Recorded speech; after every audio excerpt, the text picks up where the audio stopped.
പ്രിയമുള്ളവരെ, എൻ്റെ സൈഡിലായിട്ട് ഇതിലൊരു ആംബുലൻസ് കാണുന്നുണ്ടാവും. ഇത് മലപ്പുറം ജില്ലയിലെ കൽപ്പകഞ്ചേരി കുണ്ടൻപിടാവ് ഭാഗത്തു നിന്നുള്ള ഒരു കാഴ്ചയാണ്.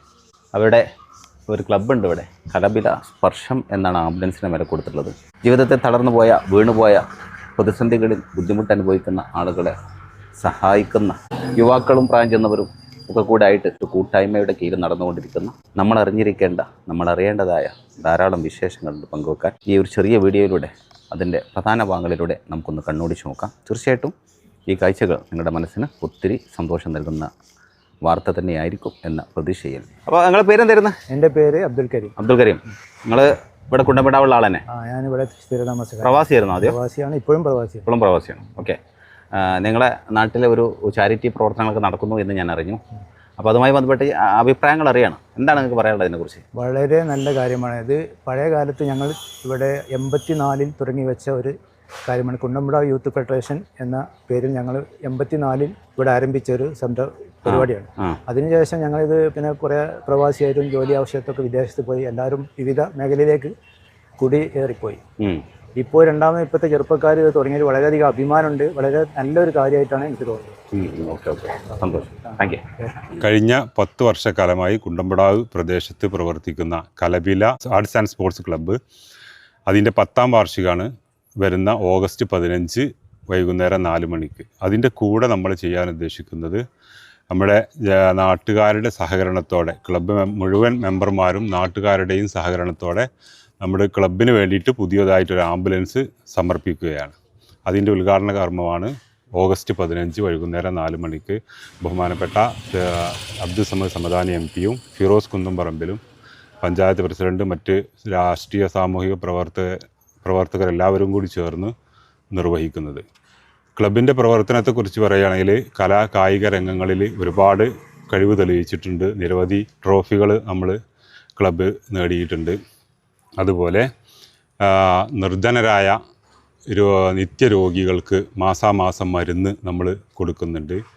പിന്നെ ക്ലബിൻ്റെ കീഴിൽ വീട് നിർമ്മാണം, പാവപ്പെട്ട കുടുംബങ്ങൾക്ക് വീട് നിർമ്മാണത്തിന് ഫണ്ട് നൽകുന്നുണ്ട്. അതുപോലെ പാവപ്പെട്ട കുടുംബങ്ങളിലെ പിന്നെ പെൺകുട്ടികളെ കെട്ടിക്കുന്നതിന് വിവാഹ ധനസഹായം നൽകുന്നുണ്ട്. അതിൻ്റെ ഒക്കെ പുറമെയാണ് ഇപ്പോൾ നമ്മൾ ആതുര ശുശ്രൂഷ രംഗത്തേക്ക് ആംബുലൻസ് സമർപ്പിക്കുന്നത്. ഈ ക്ലബിൻ്റെ കീഴിൽ കലബില സ്പർശം ചാരിറ്റബിൾ യൂണിറ്റ് എന്ന ഒരു ഓഫീസ് കൂടിയുണ്ട്. അതിൽ നമുക്ക് രോഗികൾക്ക് വേണ്ട എക്യുപ്മെൻറ്റ്സ്, വീൽ ചെയർ, കട്ടിൽ, മറ്റ് വാക്കർ, എല്ലാ സാധനങ്ങളും 10-30ഓളം സാധനങ്ങൾ നമ്മുടെ കയ്യിൽ ഉണ്ട്. അതൊക്കെ രോഗികൾ ഉപയോഗത്തിന് വേണ്ടിയിട്ട് നമ്മൾ കൊടുത്തുകൊണ്ടിരിക്കുന്നുണ്ട്. പിന്നെ മരണപ്പെട്ട വീട്ടിൽ ഉപയോഗിക്കുന്നതിന് വേണ്ടിയിട്ടുള്ള മയ്യത്ത് കെടുത്തുന്ന കട്ടിൽ, അതുപോലെ പിന്നെ കഫൻ തുണി, അതുപോലെയുള്ള എല്ലാ എക്യുപ്മെൻറ്റ്സും നമ്മുടെ അടുത്ത് അവൈലബിൾ ആയിട്ടുണ്ട്. ഇനി ഈ ആംബുലൻസിൻ്റെ സമർപ്പണത്തോട് നമ്മുടെ ഈ പ്രദേശത്ത്, നമ്മളെ ഈ ക്ലബിൻ്റെ ഒരു പരിധിയുണ്ട്. അതിരുമട മുതൽ മൂച്ചിക്കൽ വരെ, കിഴക്കേപ്പുറം വരെ, അങ്ങനെ ഒരു 2-2.5 വാർഡുകൾ ഉൾപ്പെടുന്ന ഈ പ്രദേശത്തുള്ള ആളുകൾക്ക് തികച്ചും സൗജന്യമായിട്ടാണ് നമ്മൾ ഈ ആംബുലൻസിൻ്റെ സേവനം കൊടുക്കുന്നത്.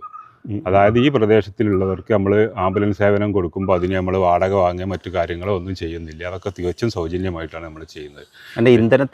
ഇന്ധനത്തിനൊന്നും വാങ്ങുന്നില്ല. മുഴുവനായിട്ടും നമ്മൾ ഫ്രീ ആയിട്ടാണ് കൊടുക്കുന്നത്. ഇതിലിപ്പോൾ പ്രത്യേകിച്ച് പറയാനുള്ളത്, നമ്മൾ എന്താ പറയുക, പ്രവാസികളുടെ ഒരു സഹകരണം വളരെയധികം ഉണ്ടായിട്ടുണ്ട്. അപ്പോൾ അവരാണ് നമ്മളെ ഈ രൂപത്തിലേക്ക് എത്തി. കാരണം അവർ പറഞ്ഞല്ലോ 2 വർഷത്തിൽ പ്ലാനിങ് ആയിരുന്നു ഈ ഒരു ആംബുലൻസ് ഇറക്കുക എന്നുള്ളത് നമ്മളൊരു ഉദ്ദേശം. അത് 6-7 മാസം അല്ലേ, 6 മാസം 7 മാസത്തിൻ്റെ ഉള്ളിൽ തന്നെ അത് യാഥാർത്ഥ്യമായി. അതിനുള്ള അവരാണ് അതിനുള്ള ഒരു എന്താ പറയുക, ഫണ്ട് കണ്ടെത്തുന്നതിനും അതിന് മറ്റുള്ള കാര്യങ്ങൾക്കൊക്കെ മുന്നിൽ നിന്നിട്ടുള്ളത് പ്രവാസികളാണ്. അല്ല, പൊതുവേ നമ്മുടെ ഏരിയയിലേക്ക് വരുമ്പോൾ എന്ത് കാര്യത്തിനും ആക്റ്റീവായിട്ട് പ്രവർത്തിക്കാൻ നാട്ടിൽ കുറേ ആളുകളുണ്ടാവും. പക്ഷെ അതിലേക്കുള്ള ധനം സമ്പാദിച്ച് അയച്ചു കൊടുക്കുന്ന എപ്പോഴും പ്രവാസികൾ. അപ്പൊ ഇതുപോലുള്ള രീതിയിൽ സാഹചര്യത്തിൽ പോകുമ്പോൾ അവരെ കുറിച്ച് പറയാതിരിക്കാൻ കഴിയില്ല. തീർച്ചയായിട്ടും അവർ നന്ദിയോടെ ഓർക്കേണ്ടവരാണ്. അത് നിങ്ങളെന്നല്ല, ഏത് വിഷയത്തിനും നമ്മൾ പ്രവാസികളെ ഓർത്തേ മതിയാവൂ. കാര്യം നമ്മുടെ കേരളം പോലും ഇത്ര സുന്ദരമായിട്ട് മുന്നോട്ട് പോകുന്നതിൽ വലിയൊരു നിലനിൽപ്പന്നവരാണ്. കേരളത്തിന്റെ മുഖ്യ വരുമാനം എന്ന് പറഞ്ഞാൽ അത് പ്രവാസ ലോകത്തിലൂടെ വരുന്ന തന്നെയാണ്. അല്ലാതെ പറയുന്ന വരുമാനമാണ് കേരളത്തിലുള്ളത്.